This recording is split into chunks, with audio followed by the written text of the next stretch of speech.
بسم اللہ الرحمن الرحیم۔ السلام علیکم۔ نبی اکرم صلی اللہ علیہ وآلہ وسلم کی محبوب رفیق حیات، پیکر علم و عمل، سراپا زہد و تقوی، ایمان والوں کی ماں، جن کی پاک دامنی کی گواہی قرآن نے دی، سیدہ عائشہ صدیقہ رضی اللہ تعالی عنہا کی ولادت بعثت نبوی کے 4 سال بعد ہوئی۔ اس وقت تک آپ کے والدین حضرت ابوبکر صدیق رضی اللہ تعالی عنہ اور ام رومان اسلام قبول کر چکے تھے۔ اسم گرامی عائشہ، لقب صدیقہ، خطاب ام المومنین اور کنیت اپنے بھانجے حضرت عبداللہ بن زبیر کی نسبت سے ام عبداللہ تھی۔ حضرت خدیجۃ الکبریٰ رضی اللہ تعالی عنہا کے انتقال کے بعد آپ کا نکاح حضور صلی اللہ علیہ وآلہ وسلم سے ہوا۔ سیدہ عائشہ صدیقہ رضی اللہ تعالی عنہا وہ خوش نصیب عورت ہیں جن کو نبی کریم صلی اللہ علیہ وآلہ وسلم کے لیے خود اللہ تعالیٰ نے منتخب فرمایا۔ نکاح سے پہلے خواب میں نبی کریم صلی اللہ علیہ وآلہ وسلم کو دکھلایا اور پھر آپ نبی صلی اللہ علیہ وآلہ وسلم کے نکاح میں آئیں۔ 400 درہم مہر مقرر ہوا۔ نکاح کے بعد حضور صلی اللہ علیہ وآلہ وسلم 3 سال مکہ مکرمہ میں مقیم رہے۔ اس کے بعد آپ نے ہجرت فرمائی، جس میں حضرت ابوبکر صدیق رضی اللہ تعالی عنہ بھی ساتھ تھے، لیکن ان کے اہل و عیال مکہ ہی میں قیام پذیر رہے اور مدینہ ہجرت مکمل ہونے کے بعد جب وہاں تسلی بخش صورتحال سامنے آئی، حضرت ابوبکر صدیق رضی اللہ تعالی عنہ نے اپنے اہل و عیال کو مدینہ بلوا لیا۔ یوں شوال کے مہینے میں حضرت عائشہ صدیقہ رضی اللہ تعالی عنہا کی رخصتی عمل میں آئی۔ ایک موقع پر اللہ کے رسول صلی اللہ علیہ وآلہ وسلم اپنا جوتا گانٹھ رہے تھے اور پسینے کے قطرے موتیوں کی طرح جلد مبارک سے نکلتے تو ان میں نور کی چمک پیدا ہوتی جو بڑھتی ہی چلی جاتی تھی۔ چہرہ انور نورانی تجلیوں کا محور بنا ہوا تھا، جیسے چاند پر تاروں کی جھڑی لگی ہو۔ حضرت عائشہ رضی اللہ تعالی عنہا مسلسل یہ منظر دیکھ رہی تھی، پھر روئے انور کے قریب آئیں اور کہنے لگیں، اے اللہ کے رسول صلی اللہ علیہ وآلہ وسلم، اللہ کی قسم آج اگر شاعر ابو کبیر حضلی موجود ہوتا اور آپ کے چہرہ مبارک کو دیکھتا تو اسے اپنے اشعار کا درست مصداق مل جاتا جو اس نے اپنے خیالی محبوب کی شان میں کہے تھے۔ آپ صلی اللہ علیہ وآلہ وسلم نے فرمایا، سناؤ ذرا ہم بھی سنیں۔ حضرت عائشہ صدیقہ رضی اللہ تعالی عنہا نے یہ شعر پڑھا جس کا ترجمہ ہے، میں نے اس کے روئے طابہ پہ نگاہ ڈالی تو اس کی شان درخشندگی ایسی تھی جیسے بادل کے کسی ٹکڑے میں بجلیاں کوند رہی ہوں۔ یہ سن کر اللہ کے رسول صلی اللہ علیہ وآلہ وسلم نے دست مبارک میں جو کچھ تھا اسے رکھ دیا اور حضرت عائشہ رضی اللہ تعالی عنہا کا ماتھا چوم کر فرمایا، عائشہ رضی اللہ تعالی عنہا، جو سرور مجھے اس کلام سے حاصل ہوا ہے وہ تجھے اس نظارے سے بھی حاصل نہ ہوا ہوگا۔ یہ بھی محبت کے اظہار کا ایک طریقہ تھا۔ اس میں مسلم شوہروں کے لیے اسوہ بھی ہے کہ خاتون خانہ کی تعریف و حوصلہ افزائی کرنا کوئی غیر اخلاقی اور غیر شرعی بات نہیں، بلکہ محبوب دو جہاں صلی اللہ علیہ وآلہ وسلم کی سنت ہے۔ ایک دفعہ آپ صلی اللہ علیہ وآلہ وسلم نے فرمایا، آؤ عائشہ دوڑ میں مقابلہ کرتے ہیں۔ چنانچہ مقابلہ شروع ہوا۔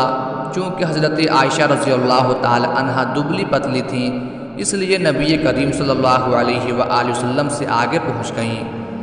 پھر ایک عرصہ گزرنے کے بعد جب حضرت عائشہ رضی اللہ تعالی عنہا کا وزن بڑھنے لگا، حضور صلی اللہ علیہ وآلہ وسلم نے فرمایا، پھر مقابلہ کرتے ہیں، اور آپ صلی اللہ علیہ وآلہ وسلم آگے پہنچ گئے۔ اس موقع پر دل لگی کرتے ہوئے فرمایا، یہ اس دن کا جواب ہے۔ شان محبوبیت کی ایک اور ادا ملاحظہ فرمائیے۔ جان دو عالم صلی اللہ علیہ وآلہ وسلم نے ایک موقع پر فرمایا، عائشہ رضی اللہ تعالی عنہا، جب تم مجھ سے ناراض ہوتی ہو تو مجھے پتہ چل جاتا ہے۔ حضرت عائشہ رضی اللہ تعالی عنہا نے پوچھا، وہ کیسے؟ آپ صلی اللہ علیہ وآلہ وسلم نے فرمایا، جب تم مجھ سے راضی ہوتی ہو تو کہتی ہو رب محمد صلی اللہ علیہ وآلہ وسلم کی قسم، اور جب کوئی ناراضی ہو تو کہتی ہو رب ابراہیم کی قسم۔ حضور صلی اللہ علیہ وآلہ وسلم اپنی رفیق حیات کو رازق کس طرح فرمایا کرتے تھے، اس کا دل فریب و قابل تقلید نمونہ بھی ملاحظہ فرمائیں۔ اگر حضرت عائشہ رضی اللہ تعالی عنہ ناراض ہوتی تو جب وہ پانی پینے لگتی تو رسول اکرم صلی اللہ علیہ وآلہ وسلم ان کے ہاتھ سے پیالہ لے لیتے، اور جہاں حضرت عائشہ صدیقہ رضی اللہ تعالی عنہ نے منہ رکھ کے پانی پیا تھا، ان کو دکھا کر اسی جگہ منہ رکھ کر پانی نوش فرماتے اور ساری ناراضی ختم ہو جاتی۔ حضرت عائشہ رضی اللہ تعالی عنہ کے ساتھ نبی کریم صلی اللہ علیہ وآلہ وسلم کی محبت کا اندازہ اس بات سے بھی لگائیں کہ آپ صلی اللہ علیہ وآلہ وسلم اپنے مرض الوفات میں دوسری ازواج مطہرات کی اجازت سے حضرت عائشہ رضی اللہ تعالی عنہ کی حجرے میں منتقل ہوئے۔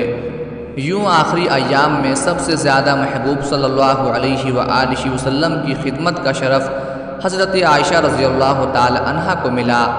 ان کی چبائی ہوئی مسواک حضور صلی اللہ علیہ وآلہ وسلم نے استعمال فرمائی، ان کی گود میں سر مبارک رکھ کر اپنے رفیق اعلیٰ سے جا ملے اور ان کے حجرے میں مدفون ہوئے۔ حضرت عائشہ رضی اللہ تعالی عنہ پر جب منافقین نے تہمت لگائی تھی تو ان کی صفائی کسی انسان نے نہیں دی، بلکہ خود رب کائنات نے آسمان سے دی، اور سورہ نور کی تقریباً 20 آیات میں ان کی شان معصومیت ایسے بھرپور اور پر اثر اور پرکشش انداز میں بیان فرمایا کہ جس سے بہتر انداز میں آپ کی معصومیت کو بیان ہی نہیں کیا جا سکتا۔ تا قیامت یہ آیات مبارکہ ان کی طہارت، عفت، پاک دامنی اور پاکیزگی کی گواہی دیتی رہیں گی۔ ایک موقع پر حضرت عائشہ رضی اللہ تعالی عنہ سے نبی کریم صلی اللہ علیہ وآلہ وسلم نے ارشاد فرمایا کہ جبرائیل آتے ہیں اور تمہیں سلام کہتے ہیں۔ آپ نے جواب میں کہا کہ ان پر بھی سلام اور اللہ کی رحمت ہو۔ اس خصوصیت میں سوائے حضرت خدیجۃ الکبریٰ رضی اللہ تعالی عنہ کے کوئی زوجہ مطہرہ حضرت عائشہ رضی اللہ تعالی عنہ کے ساتھ شریک نہیں۔ حضرت انس رضی اللہ تعالی عنہ سے روایت ہے کہ نبی صلی اللہ علیہ وآلہ وسلم نے حضرت عائشہ رضی اللہ تعالی عنہ کی مدح بیان فرماتے ہوئے ارشاد فرمایا، حضرت عائشہ رضی اللہ تعالی عنہ کو تمام عورتوں پر ایسی فضیلت حاصل ہے جیسے سرید کو تمام کھانوں پر فضیلت حاصل ہوتی ہے۔ حضرت عمر بن عاص رضی اللہ تعالی عنہ سے روایت ہے کہ ان کے دریافت کرنے پر نبی کریم صلی اللہ علیہ وآلہ وسلم نے ارشاد فرمایا، عورتوں میں سب سے زیادہ محبوب میرے نزدیک عائشہ رضی اللہ تعالی عنہ اور مردوں میں ان کے والد ابو بکر ہیں۔ حضرت عائشہ صدیقہ رضی اللہ تعالی عنہ اللہ تعالیٰ کی اپنے اوپر ہونے والی نعمتوں کا ذکر کرتے ہوئے ارشاد فرماتی ہیں کہ مجھے اللہ تعالیٰ نے 9 خوبیاں ایسی عطا فرمائیں جو کسی عورت کو نہ ملی۔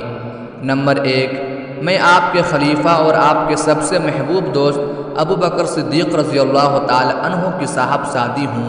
مجھے پاکیزہ گھرانے میں پیدا فرمایا گیا۔ میں نے آنکھ کھولی تو اپنے گھر میں اسلام کی ہی بات سنی۔ نکاح سے پہلے میری تصویر حضرت جبرائیل علیہ السلام نے نبی کریم صلی اللہ علیہ وآلہ وسلم کی خدمت میں پیش کی۔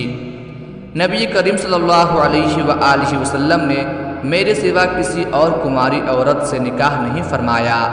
میرا نکاح فقط 6 برس کی عمر میں اور رخصتی 9 برس کی عمر میں ہوئی۔ نبی کریم صلی اللہ علیہ وآلہ وسلم پر وحی اس حالت میں بھی نازل ہو جاتی تھی کہ آپ میرے لحاف میں ہوتے تھے۔ امت کو میری وجہ سے تیمم کی اجازت ملی۔ میں نے حضرت جبرائیل علیہ السلام کو کھلی آنکھوں سے دیکھا اور مجھ سے مغفرت اور رزق کا وعدہ اللہ نے فرمایا ہے۔ میری برات میں اللہ تعالیٰ نے آسمان سے وحی نازل فرمائی۔ بوقت وصال نبی اکرم صلی اللہ علیہ وآلہ وسلم کا سر مبارک میری گود میں تھا۔ آپ کا آخری عمل یہ تھا کہ آپ نے میری چبائی ہوئی مسواک استعمال فرمائی۔ نبی کریم صلی اللہ علیہ وآلہ وسلم کی تدفین میرے حجرے میں ہوئی۔ خلفائے راشدین کے زمانے میں بھی ان کا فتویٰ قبول کیا جاتا تھا۔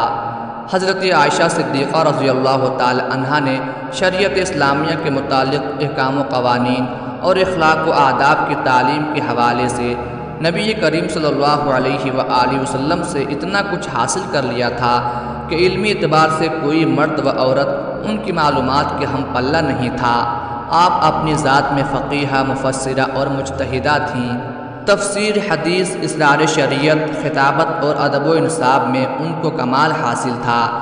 شعراء کے بڑے بڑے قصیدے ان کو زبانی یاد تھے۔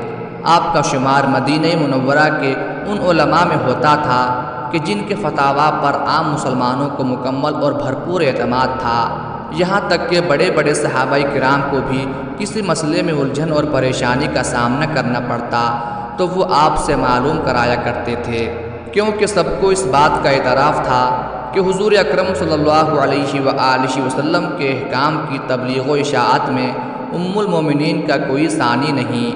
ان کا شمار ان صحابہ کرام رضوان اللہ علیہم اجمعین میں ہوتا ہے جن سے کثرت سے احادیث مروی ہیں۔